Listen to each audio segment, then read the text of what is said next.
నమస్కారం అండి. వైఎస్ జగన్మోహన్ రెడ్డి ఒక కిల్లర్ పార్టీ అధ్యక్షుడు, ఒక క్రిమినల్ పార్టీ అధ్యక్షుడు, ఒక గొడ్డల పార్టీ అధ్యక్షుడు, ఒక మాఫియా పార్టీ అధ్యక్షుడు, ఒక నేరస్తుడు, నేర చరిత్ర ఉన్న ఒక పొలిటీషియన్. ఇతని గురించి ప్రపంచవ్యాప్తంగా కొన్ని యూనివర్సిటీల్లో రీసెర్చ్ కేస్ స్టడీ కింద కూడా అందరూ కూడా ఇతని చరిత్ర, నేర చరిత్ర చదువుతున్నారనే విషయం అందరికీ కూడా తెలిసిందే. ఇప్పుడు కొత్తగా ఒక ప్రపంచవ్యాప్తంగా గుర్తింపు పొందిన జావా డిస్కవర్ అనే ఇన్వెస్టిగేషన్ ఛానల్, ఒక ఫేమస్ ఇన్వెస్టిగేషన్ ఛానల్ ఈ రోజున planet killers the forest destroyer అనే పేరుతో ఒక కథనాన్ని ప్రచురించింది. కొన్ని లక్షల మంది సబ్స్క్రైబర్స్ ఉన్న ఈ జావా డిస్కవర్ అనే ఛానల్ని ఈరోజు ప్రపంచవ్యాప్తంగా ఎన్నో లక్షల సబ్స్క్రైబర్స్ ఉన్న ఈ ఛానల్ ఈరోజు ఈ యొక్క డాక్యుమెంటరీని నిన్న విడుదల చేయటం జరిగింది. ఎందుకు దాని గురించి చెప్పాల్సి వస్తుందంటే, ఆ డాక్యుమెంటరీలో ఉన్న నేర చరిత్ర ఉన్న మనుషులు ఎవరు అని అంటే కొల్లం గంగిరెడ్డి.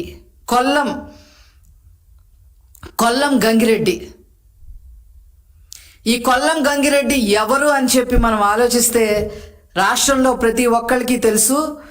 ఒక స్మగ్లర్, ఒక ఎర్రచందన స్మగ్లింగ్లో సిద్ధహస్తుడు, ఒక వైఎస్ రాజశేఖర్ రెడ్డికి నమ్మకమైన అనుచరుడు,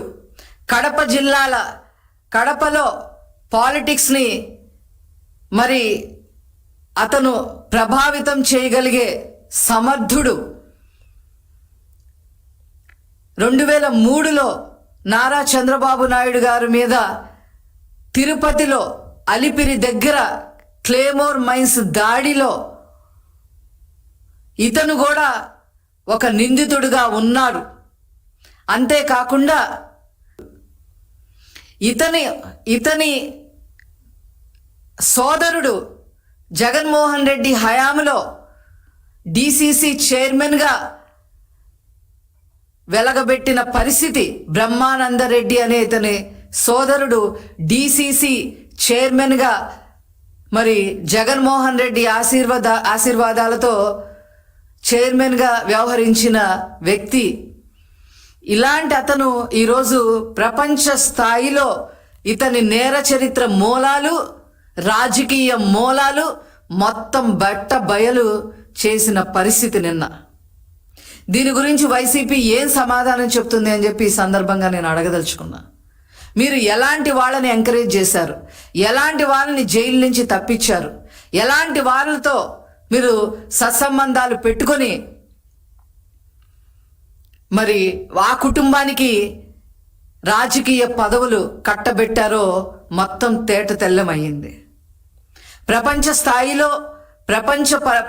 స్థాయిలో ఉన్న పరిచయాలతో, ప్రపంచ స్థాయిలో ఉన్న కంపెనీలతో పరిచయాలు పెంచుకొని ఆ కంపెనీలన్నిటినీ ఈరోజు ఆంధ్రప్రదేశ్కి ఏ రకంగా తీసుకొస్తున్నారో నారా చంద్రబాబు నాయుడు గారు మీరు అందరూ చూశారు. ఈ జగన్మోహన్ రెడ్డి ప్రపంచ స్థాయి స్మగ్లర్తో, నేర చరిత్రతో ఉన్న వ్యక్తులతో సావాసం. నారా చంద్రబాబు నాయుడు గారు ప్రపంచ స్థాయి కంపెనీలతో సావాసం చేసి అవి ఆంధ్ర రాష్ట్రానికి ఎలా ఉపయోగపడతాయో ఆలోచించే నాయకుడు. ఈ రకంగా మరి జగన్మోహన్ రెడ్డి మొన్న ఎవరో అంటా ఉన్నారు, మొన్న వాళ్ళ పార్టీలో మహిళా నాయకులు అంటా ఉంటున్నారు, మా పార్టీని గొడ్డల పార్టీ అంటారా అని గింజుకుంటా ఉన్నారు. ఇట్లాంటి వాళ్ళని ఎర్రచందనం స్మగ్లింగ్లో గొడ్డళ్ళన్నీ ఇడుపులపాయ నుంచే వెళ్ళాయి అనే విషయం ఆ మహిళా నాయకురాలు తెలుసుకోవాలి. వివేకానందరెడ్డి హత్య కేసులో గొడ్డలితో ఒకసారి కాదమ్మా, ఒకసారి నెత్తి మీద ఒకసారి గొడ్డలతో కొట్టడం కాదమ్మా, 7 సార్లు నరికి చంపారు. ఈ యొక్క పార్టీని గొడ్డల పార్టీ అనక ఇంక ఏమంటారు అని చెప్పి ఆ మహిళా నాయకురాల్ని నేను అడగదలుచుకున్నా. ఇలాంటి నేర చరిత్ర ఉన్నవాళ్ళు ఈ వైసీపీ జగన్మోహన్ రెడ్డి ఏ రకంగా అయితే 30 కేసులు క్రిమినల్ కేసుల్లో ఉన్నారో, ఏ రకంగా బెయిల్ మీద తిరుగుతున్నాడో, అదే విధంగా అయితే నా అనుచరుడు కొల్లం గంగిరెడ్డి 27 కేసులతో ఈరోజు చక్కగా బెయిల్ మీద బయట తిరుగుతూ ఉన్నాడు. వీళ్ళ యొక్క మూలాలు ఈరోజు రాష్ట్ర స్థాయి కాదు, దేశ స్థాయి కాదు, ప్రపంచ స్థాయిలో మరి వీళ్ళ యొక్క హీన చరిత్ర, నేర చరిత్ర మరి ఎక్కింది అని చెప్పడంలో ఏమాత్రం సందేహం లేదు. దీనికి మీరు ఏం సమాధానం చెప్తారని చెప్పి ఈ సందర్భంగా అడుగుతా ఉన్నాం. మాట్లాడితే జగన్మోహన్ రెడ్డి విజయవాడను వదిలిపెట్టి, తాడేపల్లిని వదిలిపెట్టి, ఈ రాష్ట్రాన్ని వదిలిపెట్టి మాట్లాడితే బెంగళూరులోనే ఉంటారు. ఆ బెంగళూరులో కూర్చొని ఏమి నేరాలు ఘోరాలు మరి వాళ్ళు పాల్పడటానికి స్కెచ్లు వేసుకుంటున్నారో ఆ భగవంతుడికే తెలియాలి. ఎందుకంటే ఈ రాష్ట్రంలో కనుక వీళ్ళు ఇలాంటి ప్లాన్లు వేస్తే తెలుగుదేశం పార్టీ, నారా చంద్రబాబు నాయుడు గారు, నారా లోకేష్ గారు వీళ్ళని ఇలాంటి వాటికి పాల్పడటానికి అడ్డుపడతారు. కాబట్టి వెళ్ళి బెంగళూరు ప్యాలెస్లో కూర్చొని ఏ నేరాలకి ఘోరాలకి మరి వాళ్ళు స్కెచ్లు వేస్తున్నారో ఆ భగవంతుడికే తెలియాలి అని చెప్పి సందర్భంగా తెలియజేస్తూ, మరొక్కసారి ఈ యొక్క పార్టీ, ఈ యొక్క గొడ్డల పార్టీ మరి వీళ్ళు తీసేయటం బెటర్. ప్రజలు ఇప్పటికే 11 సీట్లతో వాళ్ళకి సరైన బుద్ధి చెప్పడం జరిగింది. అది చాలదన్నట్టు కూడా మళ్ళీ మధ్య మధ్యలో అప్పుడప్పుడు వచ్చి వాళ్ళ నాయకులందరూ కూడా ప్రెస్ మీట్లు పెడతా ఉంటారు. ఏ నాయకుడికి చూసినా వెనకమాల ఒక నేర చరిత్ర. అలాంటి నాయకుల్ని పెట్టుకొని వాళ్ళ చేత ప్రెస్